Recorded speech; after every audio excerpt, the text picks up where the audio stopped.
Добрый день, компания Прогресс Авто. Сегодня на обзоре у нас мини-трактор Kubota ASTI A13, трехцилиндровый, 13-сильный, малыш, красавчик.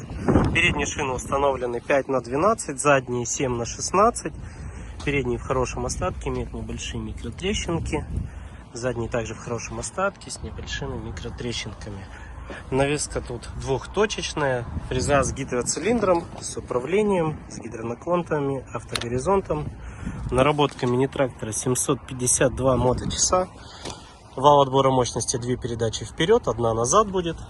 3 передачи вперед, пониженная, повышенная, 1 назад. Такой красавчик.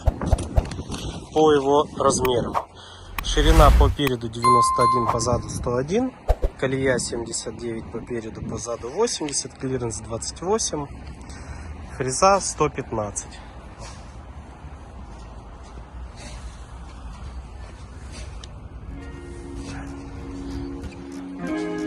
Компания Прогресс Авто.